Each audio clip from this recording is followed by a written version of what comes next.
गुल खिले गुलशन खिले और खिले गुलजार, आप एक खुशी की आरजू करो और खुशियाँ मिले हज़ार। बिल्कुल आज महादेव की महाशिवरात्रि के ऊपर आप सभी को महाशिवरात्रि महापर्व की बहुत बहुत शुभकामनाएं। और कल जो रीट के महाकुंभ के अंदर भाग लेने वाले सभी अभ्यर्थी हैं, कल और परसों जिनकी रीट एग्ज़ाम होने वाली है, उनको बहुत बहुत शुभकामनाएं। और वो रीट की पात्रता बहुत ही आराम से आसानी से हासिल कर लें, ऐसी मंगल कामनाएं महादेव से करते हैं हम सभी। और ना सिर्फ रीट के अंदर ये पात्रता प्राप्त कर लें, जबकि उसके बाद रीट एक सीढ़ी मात्र है। उसके बाद आगामी जो शिक्षक भर्तियां हैं, चाहे आपने टारगेट अपना first grade, second grade, third grade कोई सा भी बना रखा है, तो आने वाला वर्ष और आने वाला समय आपका हो और आप सभी अपनी जो भी मनोवांछित जो आपकी पोस्ट जो आपने चूज़ कर रखी है उसके ऊपर आप काबिज हों, ऐसी शुभकामनाएं सभी को। और रीट की जो कल और परसों की एग्ज़ाम हैं, उन्हीं की कड़ी के अंदर और साइंस के कुछ महत्वपूर्ण प्रश्न और प्रश्न ऐसे जो ऐसा नहीं है कि इन प्रश्नों में से ही सारे के सारे हूबहू प्रश्न वहाँ छप जाने हैं, ऐसा कुछ नहीं है। लेकिन इन प्रश्नों को देख लेने के बाद में, इस क्लास को पूरा देख लेने के बाद में, और आपको जैसा कि थंबनेल पर आपने देखा कि ये महामैराथन नहीं, कोई बहुत लंबी चौड़ी क्लास नहीं है, लेकिन ये एक महामंथन है। इन क्वेश्चंस को सोल्व कर लेने के बाद में और आपका कॉन्फिडेंस है वो इस लेवल के ऊपर होगा कि आपको एग्ज़ाम में ऐसा लगेगा, और वही 20-30 प्रश्न जो कि आप एग्ज़ाम के अंदर भी उनको सोल्व करेंगे तो ऐसा लगेगा कि हाँ, हम एक एग्ज़ाम के पैटर्न के ऊपर क्वेश्चंस हैं वो पहले सोल्व करके आए हैं। तो वीडियो के ऊपर आप लगातार बने रहें और एंड तक वीडियो को देखें।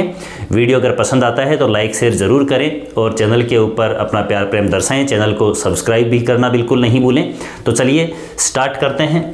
साइंस लेवल 2 साइंस के ये महत्वपूर्ण PYQ यहाँ पर हैं। तो चैनल के ऊपर जुड़ने के लिए सभी का बहुत बहुत हार्दिक स्वागत। और क्वेश्चन है पहला इस प्रकार से कि रेशेदार मूल, अपन देखते हैं रेशेदार जो जड़ें हैं, रेशेदार मूल या जिसको अपन क्या बोलते हैं, अपस्थानिक मूल भी बोलते हैं, अपस्थानिक मूल, ठीक है। रेशेदार मूलें या फिर अपस्थानिक मूल, इसका उदाहरण निम्न में से कौन सा है? तो सरसों, चना, गाजर और मक्का। तो बिल्कुल आप सभी को ये कंफर्म होगा इसका आंसर कि मक्का जो है वो यहाँ पर अपस्थानिक यानी कि रेशेदार जो ये धरातल है इससे नीचे यूँ इस प्रकार से ये रेशेदार मूलें हैं वो किसके अंदर पाई जाती हैं? मक्का के अंदर पाई जाती हैं। बाकी इन तीनों के अंदर सरसों, चना और गाजर, इनके अंदर क्या होती है? मूसला मूल है वो पाई जाती है। चलिए आगे देखते हैं अपन नेक्स्ट दूसरा क्वेश्चन बिना वक्त को गवाए। तो दूसरा प्रश्न इस प्रकार से है, देखिएगा कि संक्रामक रोग हैजा, हैजा जो है उसके होने का कारण क्या है, अर्थात हैजा निम्न में से किसके द्वारा होता है? तो क्लोस्ट्रीडियम टिटेनी अपन जानते हैं टिटनेस होता है इसके द्वारा। माइकोबैक्टीरियम ट्यूबरकुलोसिस, इसके द्वारा होने वाला जो रोग है वो TB या क्षय रोग है। इसके बाद में माइकोबैक्टीरियम लेप्रोसी रोग इसके द्वारा हो जाता है। उसके बाद में है विब्रियो कोलेरी यानी कि कोलेरा इसी के द्वारा होता है, विब्रियो कोलेरी। हैजा होने का जो संक्रमण यहाँ पर होता है वो किसके द्वारा होता है, किस सूक्ष्म जीव के द्वारा होता है? तो विब्रियो कोलेरी। निश्चित तौर पर आपका भी आंसर यही रहा होगा और ये क्वेश्चन है वो आपके कॉन्फिडेंस को बहुत अच्छे लेवल तक बूस्ट करेंगे। और रीट एग्जाम में जब आप बैठेंगे तो आपको ऐसा लगेगा इन क्वेश्चंस को सोल्व करने के बाद में कि हाँ बिल्कुल हमने जो तैयारी की है उसके अकॉर्डिंग ही पेपर आने वाला है और ऐसा ही होगा। पेपर आपकी तैयारी के अकॉर्डिंग ही आएगा अगर आपने तैयारी बहुत अच्छी तरह से कर रखी है तो। नेक्स्ट तीसरा क्वेश्चन देखते हैं अपन।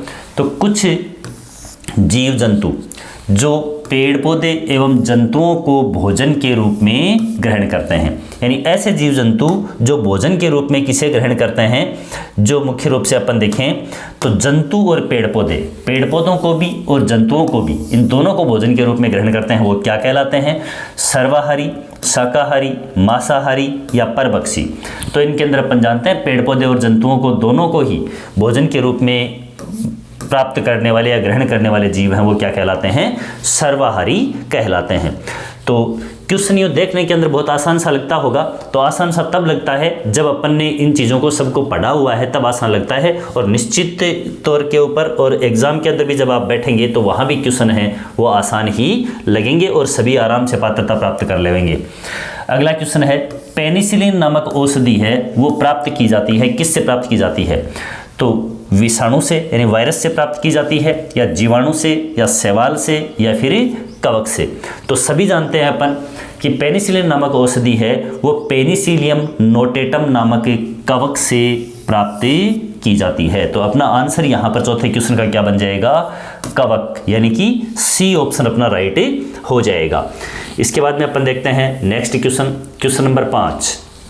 क्या कहता है क्वेश्चन नंबर 5? मेंढक के लार्वा, टेडपोल जिसको अपन बोलते हैं, मेंढक का लार्वा टेडपोल का वयस्क में रूपांतरण है उसको अपन क्या बोलते हैं? कायांतरण। तो देखिए यहाँ पर एक ही क्वेश्चन में 3 क्वेश्चन छुपे हुए हैं। पहली बात तो मेंढक का लार्वा क्या कहलाता है, तो अपन ध्यान रखेंगे क्या कहेंगे इसको? टेडपोल कहेंगे। क्या है? टेडपोल, मेंढक का लार्वा। और फिर लार्वा का वयस्क में जो रूपांतरण होना है वो प्रक्रिया क्या कहलाती है? कायांतरण कहलाती है। यहाँ से भी क्वेश्चन बनता है। अब इस कायांतरण का रेगुलेशन कौन करता है, उसको नियमित कौन करता है, उसका नियमन कौन करता है, कंट्रोल कौन करता है? तो यह अलग अलग हार्मोन है, थायरोक्सिन हार्मोन, वृद्धि हार्मोन GH, ग्रोथ हार्मोन, या फिर एड्रेनलिन हार्मोन, या इंसुलिन। तो मुख्य रूप से लार्वा के और वयस्क में कायांतरण की प्रक्रिया है वो किस हार्मोन के द्वारा कंट्रोल होती है, नियमित होती है? तो थायरोक्सिन हार्मोन के द्वारा इसका नियमन किया जाता है। ऑप्शन ए है वो अपना राइट हो जाएगा। नेक्स्ट अपन बात करते हैं बिना टाइम गवाए, ये जो समय है वो कोई बहुत बड़ी बड़ी क्लासेस लगाने का नहीं है, अपनी तैयारी को रिपीट करने का है। केवल ये जो चुनिंदा क्वेश्चन हैं जिनके द्वारा आप अपनी तैयारी को जांच सकेंगे, और ना सिर्फ तैयारी को जांच सकेंगे, आपका कॉन्फिडेंस है वो बूस्ट होगा इससे। ये मेन टारगेट है। समुद्र की तलहटी में, समुद्रों की गहराई के अंदर नीचे भारी मात्रा में जमा ईंधन को कहते हैं।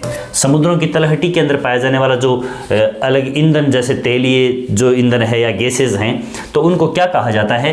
क्लेथरेट, यूरेनियम, थोरियम और सेलुलोज।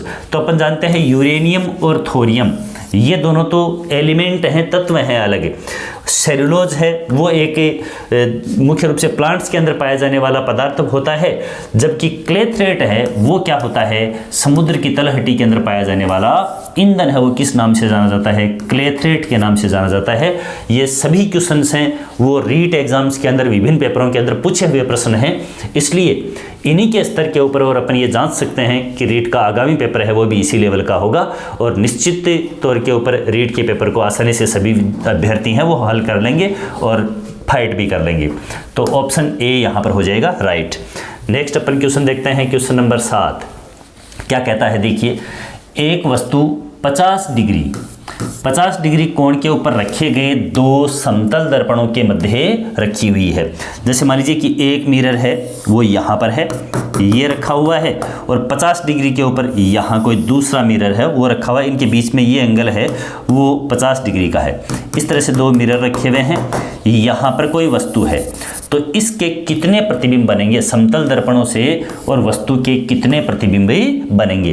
तो यहाँ पर एक फॉर्मूला है वो वर्क करता है। फॉर्मूला क्या है देखिएगा, तो फॉर्मूला रहता है, यहाँ जो अपना एंगल है उस एंगल के अकॉर्डिंग अपन निकालते हैं।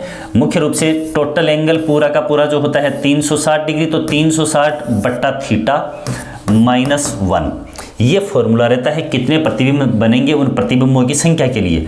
तो यहाँ पर 360 बट्टा 50 करेंगे अपन, और माइनस उसमें से करेंगे 1, तो 360 में 50 का भाग लगाएंगे तो ये आएगा 7 पंच 35, 7.2 आएगा, -1 करेंगे तो 6.2 होगा। अब यहाँ पर ये रूल ये काम करता है कि जो डिजिट आ गया उसके आगे पॉइंट हैं, पॉइंट 1 2 3 कितना भी है, तो उसका नेक्स्ट डिजिट अपन लेंगे, यानी कि 7। प्रतिबिंबों की संख्या है वो कितनी होगी? यहाँ पर 7 होगी। यहाँ ये नहीं रूल लगेगा वो जो समेकन का अपन रूल लगाते हैं कि यदि संख्या 5 से ज़्यादा है तो आगे वाले में जाएंगे, 5 से कम है तो इसको जो पहले वाली संख्या है उसको मानेंगे, ऐसा कुछ नहीं होता है। यहाँ यही है कि जो अपन ने वैल्यू निकाली, 1 घटा करके निकाल ली, अब जो वैल्यू अपने पास में फाइनल वैल्यू आ गई, वो वैल्यू अगर एक संख्या पूर्ण संख्या है, 6 7 8 ऐसे है, तब तो जो संख्या आ गई वो है ही है। यदि पॉइंट में आ रहा है तो फिर जिस संख्या के आगे पॉइंट आया हुआ है उसके नेक्स्ट जो डिजिट है वो अपने क्या होगी? प्रतिबिंबों की संख्या होगी। तो यहाँ पर 6.1 2 3 4 5 6.9 तक भी आता तो ये संख्या कितनी होती? प्रतिबिंबों की 7 होती। तो यहाँ पर ये संख्या कितनी हो जाएगी? 7 हो जाएगी। तो ध्यान में रखें, ऐसा क्वेश्चन है वो निश्चित तौर पर रीट एग्जाम के अंदर या फिर फिर आगामी जो थर्ड ग्रेड भर्ती परीक्षा है उसके अंदर भी पूछा जा सकता है। आगे बात करते हैं नेक्स्ट क्वेश्चन की। तो देखिएगा 27 kg भार तुल्य होता है। अब पहली बात तो ये जो क्वेश्चन की लैंग्वेज है वो थोड़ी गलत है, लेकिन आई हुई एग्जाम के अंदर आई हुई लैंग्वेज है, इसलिए मैंने उसी को लिखा है। देखिएगा, और इसका इंग्लिश जो लिखा हुआ है ट्रांसलेशन वो भी यहाँ पर वेट ही लिखा हुआ है, जबकि ऐसा नहीं होना चाहिए। भार है वो एक तरह का बल होता है। भार क्या होता है? बल। और बल का मात्रक है वो होता है न्यूटन। बल का मात्रक क्या होता है? न्यूटन। जबकि यहाँ पर अगले ने मात्रक क्या दे रखा है? किलोग्राम दे रखा है। तो यहाँ किलोग्राम देते ही अपने को ये चीज़ समझनी है कि ये भार नहीं होकर के ये क्या है? द्रव्यमान है। किलोग्राम मात्रक है वो किसका होता है? द्रव्यमान का होता है। तो अपने को इस चीज़ को समझ करके चलना है कि यहाँ पर 27 किलोग्राम दिया हुआ है, इसका मतलब ये भार नहीं होकर क्या है? द्रव्यमान है। अब इस द्रव्यमान को, भार एक बल है, F बराबर होता है mg, m द्रव्यमान कितना? 27 इंटू मल्टीप्लाई करेंगे यहाँ पर।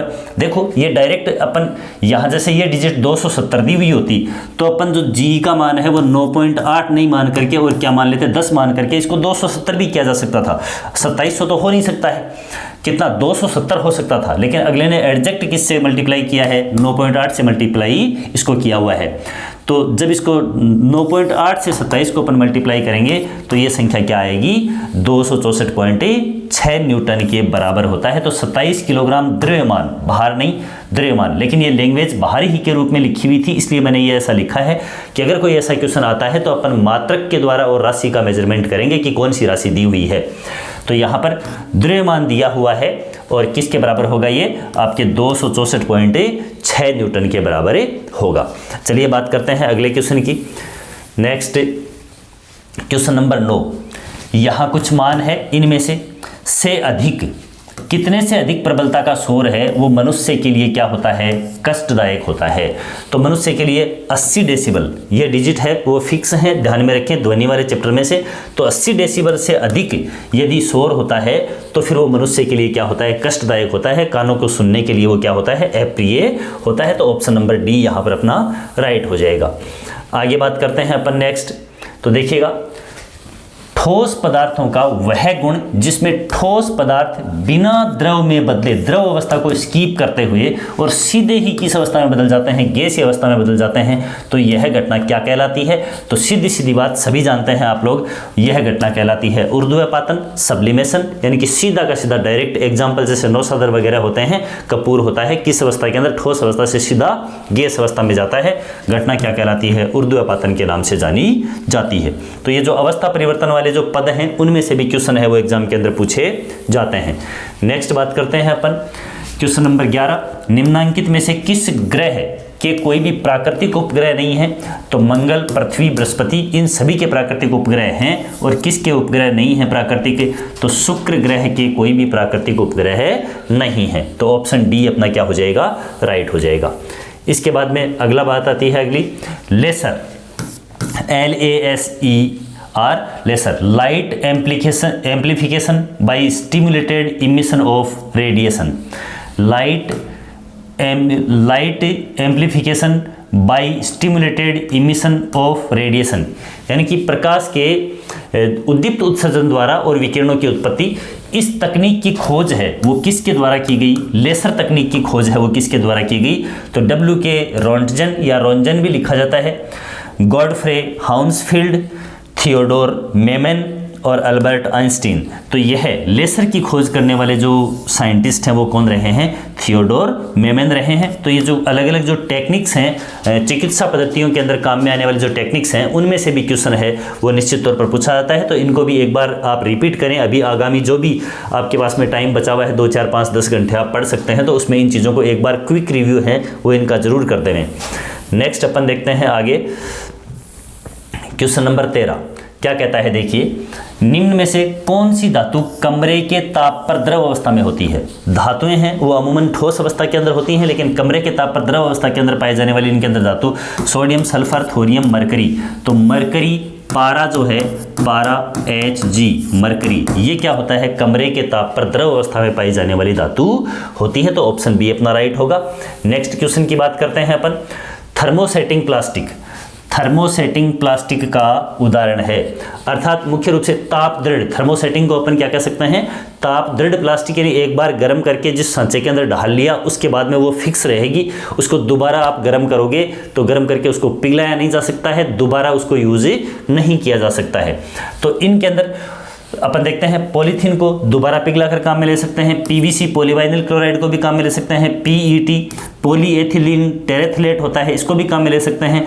लेकिन मेलामाइन ऐसा बहुलक है जिसको अपन, ये थर्मोसेटिंग है, अर्थात इसको एक बार अपन ने काम में ले लिया, जो उपकरण इसका बना लिया अपन ने, उसके बाद दोबारा ये काम में नहीं आएगा, दोबारा इसको पिघला नहीं सकते अपन, क्योंकि इसके अंदर मुख्य रूप से क्रॉस बॉन्ड का निर्माण हो जाता है, तिर्यक बंध बन जाते हैं, इसलिए ये क्या है, थर्मोसेटिंग प्लास्टिक का एक ही एग्जाम्पल है। बेकेलाइट वगैरह है वो भी इसी के अंदर थर्मोसेटिंग के अंतर्गत ही आते हैं, बाकी सारे थर्मोप्लास्टिक के अंतर्गत आते हैं, अर्थात ये ताप सुनम्य प्लास्टिक हैं। चलिए बात करते हैं आगे। अगला क्वेश्चन है अपना 15वां प्रश्न, निम्न में से कौन सी गैस पौधा घर कौन सा है, यहाँ पर ये है ग्रीन हाउस। कौन सा, ग्रीन हाउस इफेक्ट, हरित गृह प्रभाव भी जिसको बोलते हैं या पौधा घर प्रभाव भी बोलते हैं। इसके लिए उत्तरदायी गैस कौन सी है, तो इनमें से carbon dioxide, carbon monoxide, oxygen और नाइट्रोजन डाइऑक्साइड। तो कार्बन डाइऑक्साइड जो होती है वो यहाँ पर क्या होती है, हरित गृह प्रभाव के लिए, ग्रीन हाउस इफेक्ट के लिए रिस्पॉन्सिबल होती है, तो अपना आंसर हो जाएगा ए। नेक्स्ट बात करते हैं अपन क्वेश्चन नंबर 16 की। तो क्वेश्चन नंबर 16 क्या कहता है, देखो, परमाणु की किसी कक्षा में अधिकतम इलेक्ट्रॉनों की संख्या ज्ञात की जाती है। अधिकतम इलेक्ट्रॉन, बाह्यतम कक्षा है, उसके अंदर अधिकतम इलेक्ट्रॉन्स की संख्या, कक्षा को n के द्वारा रिप्रेजेंट कर रहे हैं अपन, यानी कि कक्षा पहली कक्षा है तो n बराबर 1 हो जाएगा, तीसरी कक्षा KLMN इस प्रकार से लिखते हैं, तो तीसरी कक्षा है तो n बराबर यहाँ पर क्या हो जाएगा, 3 हो जाएगा। अब इसके अंदर अधिकतम इलेक्ट्रॉन्स कितने आ सकते हैं, तो 2n स्क्वायर, 2n+1 और n, तो इनमें से 2n स्क्वायर के द्वारा अपन क्या कर सकते हैं, अधिकतम इलेक्ट्रॉनों की संख्या ज्ञात करते हैं। अर्थात जैसे पहला कोष है तो यहाँ पर अपन रखेंगे 1 का वर्ग 1 होगा, 2 से गुणा करेंगे तो पहले कोष के अंदर अधिकतम इलेक्ट्रॉन कितने आ सकते हैं, 2। दूसरे में यदि यहाँ पर दूसरे कोष की बात करते हैं अपन, दूसरे कोष कह सकते हो, कक्षा कह सकते हो, तो उसके अंदर 2 दूनी 4, 4 दूनी 8 इस तरह से। तीसरे के अंदर 3 3 9 और 9 दूनी 18, ठीक है। चौथे के अंदर 4 से उसको 4 का वर्ग करेंगे तो 4 चौक 16 और 16 दूनी 32। इस तरह से क्या होती है, इलेक्ट्रॉन्स की संख्या है वो ज्ञात करी जाती है। तो फॉर्मूला सीधा सीधा इलेक्ट्रॉन्स की संख्या ज्ञात करने का फॉर्मूला क्या होता है, 2n स्क्वायर होता है, सभी जानते हैं आप। आगे बात करते हैं अपन नेक्स्ट क्वेश्चन नंबर 17 क्या कहता है, किसी तत्व का परमाणु क्रमांक एवं द्रव्यमान संख्या क्रमशः है। परमाणु क्रमांक Z बराबर कितना दे रखा है, 98, और द्रव्यमान संख्या A बराबर कितना दिया हुआ है, 251। अपन फॉर्मूला जानते हैं, A बराबर होता है Z + N, Z कह सकते हो या प्रोटॉन की संख्या कह सकते हो, ये फॉर्मूला होता है। अगला यहाँ पर क्या कह रहा है, तो इसमें इलेक्ट्रॉन्स की संख्या कितनी होगी, प्रोटॉन्स की संख्या कितनी होगी। सबसे पहली बात तो ये कि यदि परमाणु उदासीन है तो उसमें इलेक्ट्रॉन और प्रोटॉन की संख्या क्या होगी, बराबर होगी। और प्रोटॉन कितने होंगे, प्रोटॉन उतने होंगे जितना कि इसका क्या होगा, परमाणु क्रमांक होगा। परमाणु क्रमांक अगला कह रहा है 98, तो प्रोटॉन की संख्या कितनी होगी, 98। तो बीच वाला फिगर है प्रोटॉन, क्रमशः इलेक्ट्रॉन, प्रोटॉन और न्यूट्रॉन, तो बीच वाली संख्या है प्रोटॉन है वो कितनी आएगी, 98 आएगी, और बीच वाली संख्या 98 आएगी, तो ये ऑप्शन तो यहीं पर क्या हो गया, गलत हो गया। अब ये 98 प्रोटॉन, 98 प्रोटॉन, 98 प्रोटॉन। अब उदासीन परमाणु है तो इलेक्ट्रॉन भी कितने, 98, तो यहाँ भी 98, यहाँ भी 98 और यहाँ भी 98। चलो ठीक है, हो गई बात। अब बात करते हैं अपन न्यूट्रॉन की संख्या। अगले ने P बराबर कितना दे दिया, 98। इसके बाद में A बराबर कितना दे दिया, 251। इसको जब इधर ले जाएंगे तो 251 में से 98 क्या करेंगे, माइनस करेंगे। अब 98 माइनस करते ही ना तो 98 बचेगा ना 251 बचेगा, क्या बच गया, 153 बच गया। यानी कि कहने का मतलब है अपने इलेक्ट्रॉन्स की संख्या और प्रोटॉन्स की संख्या बराबर होगी 98 98, लेकिन ये तो सभी ऑप्शन के अंदर था, 3 ऑप्शन में था, इसमें नहीं था। यहाँ देखते हैं तो ये क्या होगी, टोटल Z ये आपकी A माइनस Z होगी, तो A 251 में से 98 घटाएंगे तो कितने बचेंगे, 153 बचेंगे। तो अपना ऑप्शन कौन सा राइट हो जाएगा, यहाँ पर ऑप्शन A है वो राइट हो जाएगा। बहुत अच्छा क्वेश्चन है और आसान सा क्वेश्चन भी है। चलिए बात करते हैं आगे अगले क्वेश्चन की। तो देखिएगा, फिल्म एवं नाटक के मंच पर कृत्रिम धुआं उत्पन्न करने और बादल दर्शाने के लिए, जब फिल्मों के अंदर या फिर अपन देखते हैं कोई ऑर्केस्ट्रा प्रोग्राम वगैरह होता है, वहाँ पर जो धुआं उत्पन्न किया जाता है डांस के बीच बीच के अंदर, प्रोग्राम के बीच बीच में, तो उसको दर्शाने के लिए निम्न में से कौन सी गैस किसका उपयोग किया जाता है? द्रव O2 ऑक्सीजन, द्रव हाइड्रोजन, द्रव कार्बन डाइऑक्साइड और द्रव नाइट्रोजन। तो मुख्य रूप से फिल्म या नाटक के मंच के ऊपर और जो गैस या धुआं उत्पन्न करने के लिए द्रव नाइट्रोजन है वो काम में ली जाती है। डी ऑप्शन अपना राइट हो जाएगा।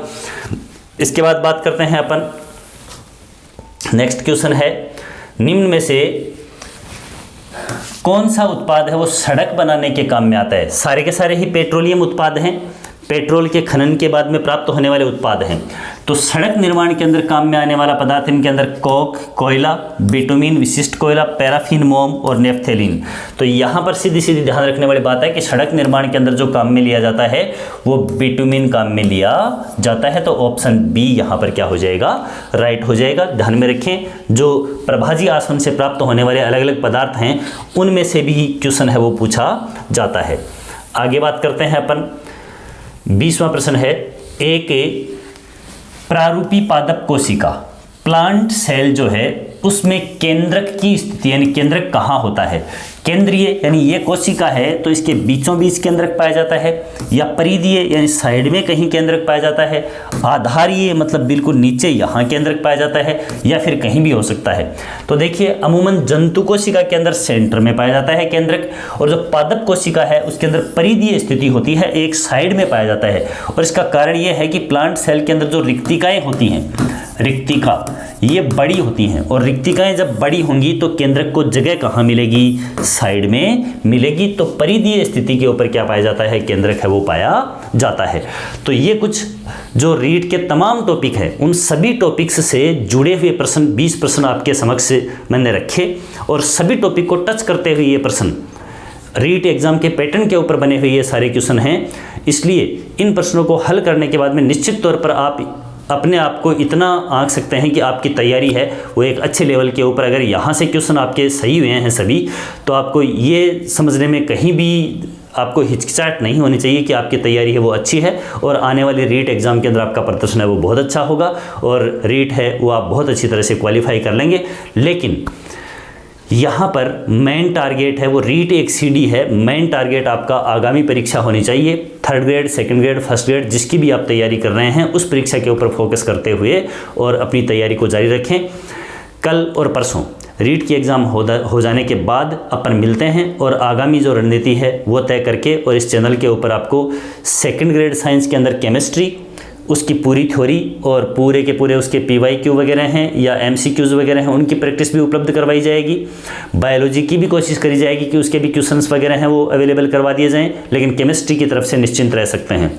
साइकोलॉजी है वो चाहे आप 1st grade, 2nd grade, 3rd grade किसी भी एग्जाम की तैयारी करेंगे, साइकोलॉजी की 2 यूनिट यहाँ पर कंप्लीट करवाई जा चुकी हैं। शिक्षा मनोविज्ञान की पहली यूनिट होती है वो परिचय से संबंधित, और एक व्यक्तित्व वाली जो महत्वपूर्ण यूनिट होती है वो पूरी की पूरी कंप्लीट करवाई जा चुकी है, और आगामी यूनिट हैं वो भी समय समय के ऊपर कंप्लीट करवाई जाती रहेंगी।